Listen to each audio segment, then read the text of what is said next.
Hello, from the NAFSA 75th Annual Conference and Expo. I'm Elizabeth Hendley, Editor-in-Chief at NAFSA, and today I have the pleasure to talk with Baratunde Thurston. Baratunde is an Emmy-nominated multi-platform storyteller and producer, operating at the intersection of race, tech, democracy, and climate. He's the host of the PBS television series America Outdoors with Baratunde Thurston, the creator and host of How to Citizen with Baratunde podcast, which Apple named one of its favorite podcasts of 2020, and a founding partner of Puck, a new media startup. Baratunde, welcome to NAFSA and welcome back to DC. Thank you, Elizabeth. Good to be home. Yeah. So to start out, among many other things, you are a comedian, and comedy has the power to connect people, but it has different expressions in different cultures. Yeah. How do you see comedy as a tool for cross-cultural connection? Comedy is a safe drug. It allows people to open up, to drop some of their defenses, and creates the possibility of an emotional connection. When you're laughing at something, you're agreeing with it. Sometimes you don't want to. You're like, I shouldn't be laughing at this. I know this is terrible, but then you're really agreeing, even against your kind of rational self. Mm-hmm. But that agreement allows for a bridge of connectivity. So if you can laugh with someone across some perceived divide, mm-hmm. then you reduce the size of that divide. I remember going to a comedy show in Amsterdam. I could barely speak the language. In fact, I don't even think the Dutch can speak the language, but it was clear from the tone. There were enough words, there was a physicality, and I'm kind of with the audience that I was enjoying it. Mm-hmm. I was laughing, and it was a Surinamese community within Amsterdam, so there was probably something about what they were saying that I identify with as a Black person in American society. That was a ton of fun. I had a trip to India years ago, and after 10 days, I was asked to perform at the wedding Sangeet. It's kind of like a performance showcase with Bollywood dancing. And I did a stand-up comedy set at this wedding, making fun of India from my experience in a way that was respectful, but also pointed. And the grandmothers and the aunties and the little kids are like, you're so true. It's so true what he says about us. It's actually, he's kind of right about the way we jive. And so that created more intimacy, more vulnerability, more connection. Yeah, comedy can be very powerful. I love that. So speaking of finding common ground among our differences, I know in America Outdoors, that's a big thing, finding common ground among our differences.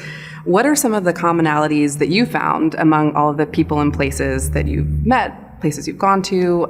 What are some of those commonalities, and what are some of those common challenges that you've seen?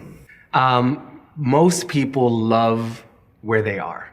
They love where they're from. They want to rep their city or their lake or their mountain. So people, once they know you're kind of into it, like, yeah, you got to check out, there's this trail, or there's this mountain, or there's this balcony, or there's this riverbank where you can get some good fish. Now everybody wants to share their fishing spots. Yeah, very, very But they do want to share their passion for fishing. So there's a lot of love and pride in place. And we have an overriding media narrative of distrust, division, contempt, disappointment, a lot of negativity about where we are as a world, as a nation. And so for me to come across so many different people who love where they are, who love the natural part of where they are, there's a lot of alignment on that. Now, if you ask a Mainer about New Hampshire, they'll have some different opinions about that. But if you ask a New Hampshireite about New Hampshire and a Mainer about Maine, there's a lot of love. And they both love the trees and the mountains and the waterways that they share because the forests don't know about these borders we've made up. In terms of challenges, we share a lot of those too. A lot of who we are is based on ritual and passing on traditions. And a lot of that is based on geography and geology. We've always swam over here. The weather's always been like this. We've always grown and eaten this type of food. We've always held this religious ritual in this physical environment. We've always worked these kinds of jobs. And all of that is upended by climate change. Right. So I have found a lot of alignment among very politically unaligned people who all share loss and a desperate attempt to adapt as much as possible to preserve their sense of self that they want to hand on to the next generation. That's indigenous folks in Minnesota and Idaho, or what we call those places, the Anishinaabe people, the Shoshone Bannock people, as well as folks in Maine who used to be lobstermen and now they farm oysters. Or folks in the Chesapeake Bay whose whole town is being subsumed by the rising sea levels. Very interesting. You meet a lot of people in your travels, and you're a storyteller at heart. Yeah. What is your process of telling other people's stories, and why do stories matter? My process is listening and immersing myself as much as possible. I need to have some connection, some experience. I'm a sponge in a certain way. And so if I can kind of dip myself in the waters of this person or this place or both, then I can start to find a way to represent it. That's still me, but honors them. Right. And that's something I learned through a decade of stand-up comedy and hosting very unfriendly shows and audiences and just trying to find some kind of thread, some kind of connection. So that's a big part of it. I think stories matter because ultimately we don't have much else. We pretend and we like to tell ourselves a story that we are rational, that we are fact-based and scientifically driven and evidence-grounded, and that we know things. And we know things through our cognitive mind, and we make decisions based on the data, blah, blah, blah. That's a cool story, bro, but we're emotional. And most of the things we claim to know, we've no direct experience of. Someone told us. We read it somewhere. We saw it on a screen, and we take it as true enough to make decisions based on it. So stories are how we make sense of the world, how we make sense of our place in it, and we make stories true. We can hear a thing so much that we start to become it. We can be told we're divided and we are hateful, and we become more of that. We can be told we're incompetent and incapable, and so we maybe strive a bit less because we internalize that negativity. We could tell ourselves other stories. So stories are very manipulative and manipulable, and there is great power in that, and that's why they're so important to me. Yeah. What, similar to the through line of finding common ground among our differences and some of these shared challenges, especially related to climate change, have you come across any misconceptions in the work that you've done, not only in America Outdoors, but also the topics you've covered on your podcast so far? And how have you kind of met some of those challenges? Misconceptions. Yeah, I'm sure I have. In this podcast, How to Citizen, we started it challenging a conception of citizen as a noun and an immigration status and trying to reconceive of it as a verb. Even in doing that work, as open as I thought I was about it, I had a conception about how we make change that is predicated on moving big things. Big structure. We need massive numbers of people to vote. We need massive numbers of people to change this and that and the other. And what I've learned from a lot of listening to our guests is that change happens at every scale. Right. And I didn't have very much respect for the small. And so I had a misconception about how you make change as relying on big structural change. That is essential, but it is not the only way, nor I think is it enough that when you or I change, even in our little dynamic here, we're both changed by it, and we can ripple that out. And some of these big structural things have to start at a very small place, which might be how you behave in your household, or in your classroom, or in your neighborhood community, etc. So that was a big example of misconception. I think the other, I'm thinking of Desmond Meade, who created the Florida Rights Restoration Coalition to restore voting rights to people with felony convictions in the state of Florida. And from the outside, he's a black dude, he did a crime, he served time for it, and he's wanting the right to vote for not just himself, but for anybody else who's been in that circumstance. So my conception was, well, liberals want this and conservatives don't. And he found a way to tell a story that says, look, we all know somebody who's been in this system.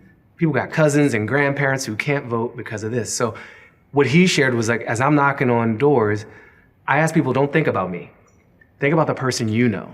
Think about the person you love who's made a mistake. Should they forever be defined by that mistake? And he found overwhelming support, and this huge ballot initiative passed. They're still going through some challenges of implementation, but I think those of us who live in whatever bubbles we're in, can dehumanize others and be like, well, they're incapable because evil. And like, it's rarely that simple. And how you appeal to or try to acknowledge or try to connect, as Desmond did in that moment, changes our conception of each other. That's so interesting, the concept of using citizen as a verb, which I love that that's what your podcast is predicated on.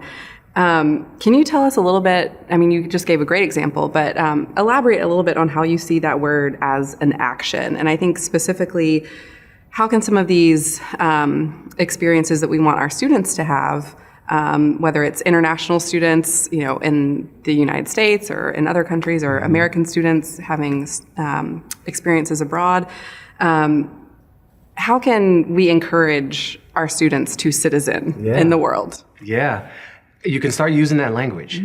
I think language is powerful. And if people, wherever they are, whatever their document status, consciously decide, I'm going to be a part of this community. And to citizen as a verb to us means 4 things. It means show up and participate. So that might just mean going to a neighborhood meeting. If you're new to the neighborhood, you don't have to say anything. Just observe. Feel out the dynamics. Who speaks, who doesn't speak, what feels like it's important on the agenda. Or it could be a music festival or dog park. It doesn't have to be a formal political gathering. But there's a way to show up and participate that is a sign of respect. That you're not just there to kind of impose your view on a place, you're there to experience what's there. The next of these 4 is to invest in relationships with yourself, with others, and with the planet around you. That's what foreign exchange is all about. There's one thing y'all do a ton of. It's like you're trying to build human bridges across human-made borders. And to have a host family, to have pen pals and writing buddies and social media friends, to have teachers that you connect with for this time, is the name of the game. So I don't think I need to explain further what that might mean in the context of citizening. Just do that more. Understand power. That's the third of these 4 principles. There's a lot of ways that we are not taught about power, or that we internalize it's a negative thing. Oh, there's powerful fat cats over there and more meager me down here. Power is just getting people to do what you want them to do. And so noticing power in the places that we are new to would be really helpful and educational. People, power, that's kind of the premise of democracy. So understanding people, understanding power. And lastly, valuing the collective and not just the self-interest. There's many types of self-interest. I think when you are exposing yourself to another culture in a relating way, not in a transactional way, buying a meal at a different kind of restaurant, it's mildly relational, but that's mostly transactional. Importing goods, literally transactional. Living with and among, learning a language, learning with other people, that's very relational. And so your sense of collective changes. And your sense of what you're a citizen of can change too. It may have started in your small town. It may expand to the planet or even non-human life. And so we are citizens of life, and we are all trying to move forward on this funky timeline that we sometimes wish there were alternate versions of. But yeah, we are here for reasons that we get to decide. And doing that together, I think there's just more pleasure in it and a lot more learning opportunity in it than merely individual self-interest. Yeah, I love that. You've talked about the power, and you mentioned this or alluded to it, the power of actually going to places and spending time with people instead of just reading about them or experiencing it through social media. I have a couple of questions that are related, but for both international students and Americans who go abroad, how can these experiences really shape them, this physically going to another place and being with people in that place? You might fall in love. That could shape you for the rest of your life. True. And then you maybe make some babies. And now look at you. It's in your G&A pool now. You're totally shaped by this one experience. It might give you a good story. And you become more entertaining at a dinner party, even if you never travel abroad again. You've got that one time. My father-in-law is full of stories of his trips to Mexico. And every time we hang out, especially if you get some drinks in him, he's got another story. And it could be a little awkward because his wife's right there and he's talking about some woman that he might have gotten with 50 years ago. Or maybe 52 years ago to make sure that the timeline lines up to not get him in trouble.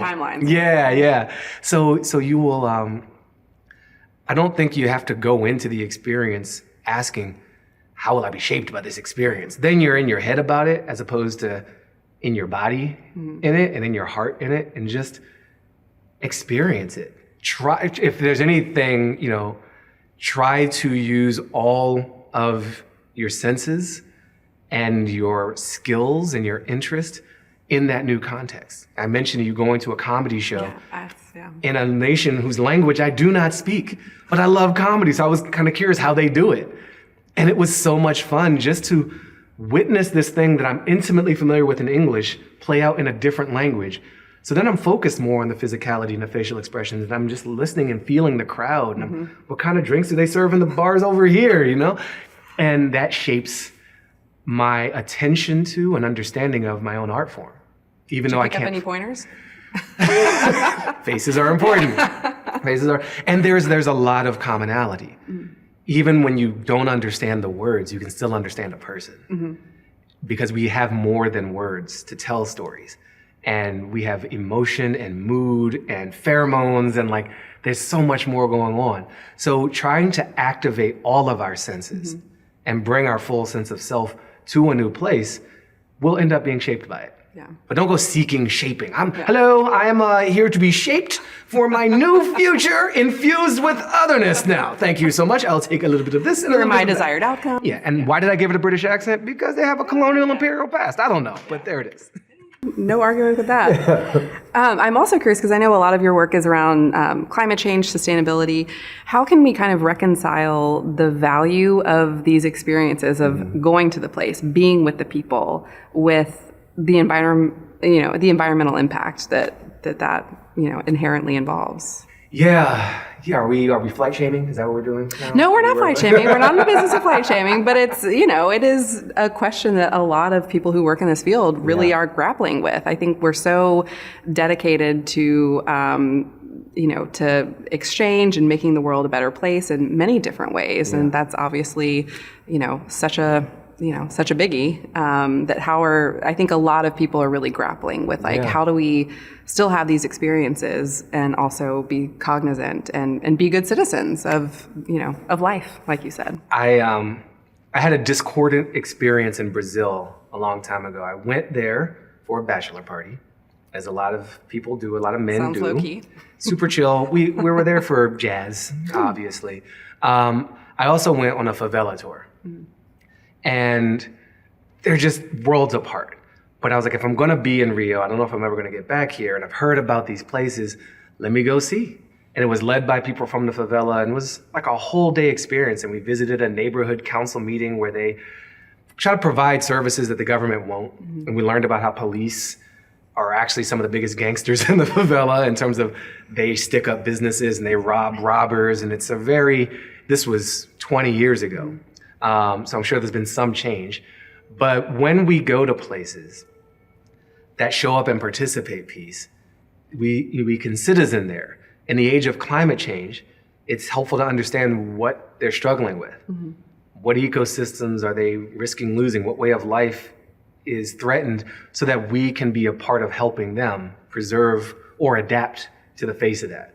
And so I think if we just drop in transactionally, kind of immune to and ignorant of the climate implications, then we're being kind of colonial visitors as opposed to relational visitors. I think on the mathematics of it, there's fuel spent and flights and carbon associated with that, but our individual contributions to that pale in comparison to the big systemic change we need. And so there's a balance. It's like, okay, if I don't take this flight, that is a form of protest, and I could try to help Papua New Guinea by not going to it. Or I can use my power as an American with the much greater chance that Congress listens to me than a Papua New Guinean to adjust our policies, because we're the ones that created a challenge for that nation in the first place. They didn't do it. It was our industrial emissions over the past 200 years that have created a lot of this challenge. So our leverage and understanding power, okay, where is my power to affect climate change? Personal adjustment of my diet, a little bit, yes. I'm not going to totally knock that. But policy shifts with my outsized English-speaking American voice, there's a lot of stuff I can do that maybe people in places I'm visiting can't. So I have to keep them in mind and remember that. I think the disconnect comes when you just like, la, la, la, I don't want to think about it. I just want to have a joyous, so broad experience so I can have these fun stories to tell my kids someday. That's a missed opportunity.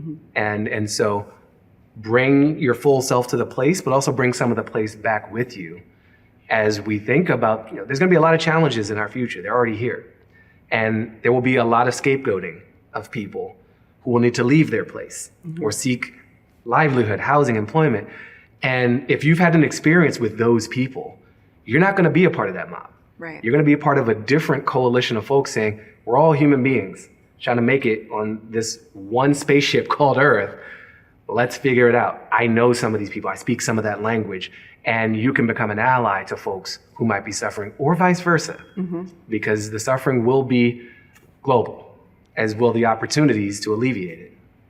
I love how in America Outdoors, you explore this idea that the outdoors is for everyone, not just for the people who have easy access to it. And, a lot of people who work in international education have kind of the same vision for global experiences, that they are for everyone, not just for the people who are privileged enough to be able to afford them. What do we have to gain by making these experiences? And I'm thinking whether it's, a first-gen college student going on a study abroad trip, or, a kid who lives in a city and, it's not easy for them to get to, the great hiking trail or the great fishing spot out in the countryside. What do we have to gain by making these experiences more accessible to people, but especially students? We have everything to gain. There's a ripple effect from these. I don't think it's reasonable to expect every single student in every single nation in the world to do a semester abroad. That's probably physically impossible or disastrous or both. But enough to create cultural bridges, enough to create a voice in the room. One person will talk to 10 people when they get back. They'll be in an office meeting, they'll be in a city council hearing, they'll be at a church potluck, and somebody will say something offhand about those people, and one person will be able to raise their hand and say, actually, I was there, and here's my experience. Having some share of direct experience is so much more powerful than media alone. And media is powerful, but not always grounded. So a direct personal experience, more trusted, especially in this age of distrust of media. If you know someone who's been to a place, you're gonna trust that more than the most pedigreed journalist telling you about it if you're in this age of, that's fake news, blah, blah, blah. So I think there's value there. In terms of shifting who gets to do this, it seems like a truism that some of the most essential benefits, sometimes perceived as luxuries, maybe essentialities of life, are limited to those who have an excess of resources to be able to take advantage of it. When I first learned that celebrities get free stuff at the Oscars, I'm like, they have money though. They can buy a phone. Why are you giving out iPhones and Androids to people who can buy all of them? They should be handing those out in the hood. Here's a swag bag just for you. Come watch our movie. It would seem like it would go a lot farther. Now there's influence peddling. There's a marketing reason to do it, but it just proves the point. Or yoga. My sister runs a donation-based yoga studio in Lansing, Michigan, because yoga has become this luxury thing. And it's like, okay, once you're a millionaire, you can meditate and do yoga. And it's like, okay, the people who actually could benefit have outsized benefit. There's a set of overlooked and underserved people, as my friend Ron will describe them, who have a lot to offer. And I think when we invest in those populations, we get a lot back. In a selfish, negative mindset, we get reduced school dropouts and reduced need to turn to crime for survival. In a positive upside view, we get better politicians. We get great teachers. We get new business innovations meeting needs we couldn't see because we're not from those places. So it's not about taking an experience from someone to give it to someone else. It's about expanding the opportunity set to people who will do so much more with it, pound for pound, because they're not used to it. Yeah, so let's do that. I love that. Well, that seems like a great note to end on. So thank you again so much for joining us today. We're thrilled to have you at the conference, and it's been a pleasure chatting. Pleasure chatting with you too. Thanks a lot. And sorry for that knock on the British. Some of my best friends are British.